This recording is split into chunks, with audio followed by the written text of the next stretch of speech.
এটা দেখছিলাম। দেখে পাঠান দিয়া 11 বছর 2 মাস পর্যন্ত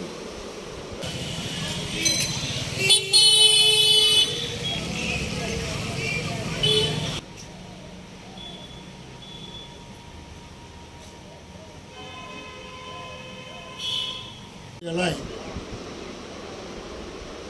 আইন শৃঙ্খলা অবনতির পথে। পুলিশি তৎপরতা খুবই কম এবং কৈলাসহর মহিলা থানা সম্পর্কে দীর্ঘদিন যাবৎ মানুষের অভিযোগ। এখানে যারা কর্তব্যরত অফিসাররা মানুষের সঙ্গে দুর্ব্যবহার করে বলে আমার কাছে অনেক অভিযোগ। এবারে একটা ঘটনা যে একটা নাবালিকা মেয়ে এবং কানে শুনে কথা ঠিকভাবে বলতে পারে না। এটা আমাদের ইয়াজখরার প্রাক্তন গাঁও প্রধান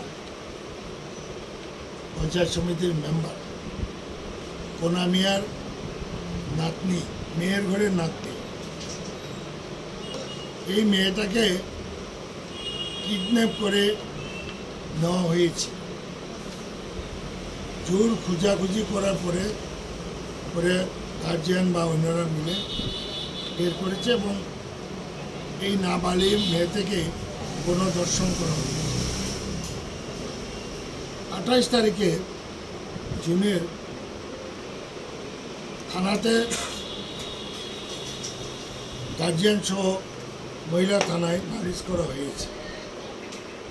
অথচ পুলিশ কোনো একটা কারণে নির্বিকার এবং যারা মামলা করতে গেছিল তাদেরকেও রাত্র 12টা-1টা পর্যন্ত আটকে রাখে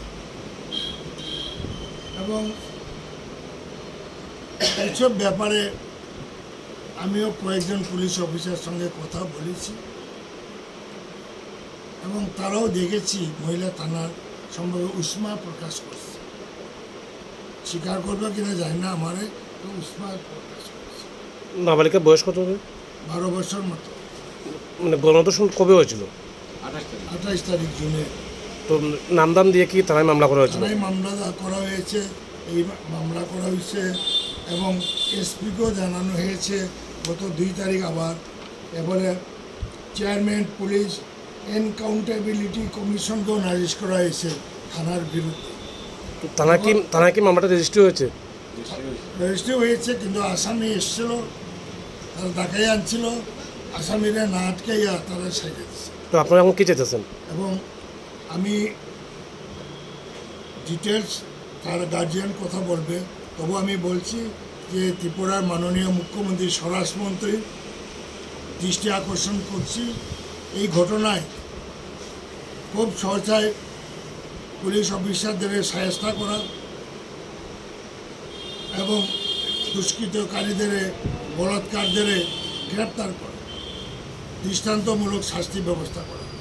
যদি 1 সপ্তাহের মধ্যে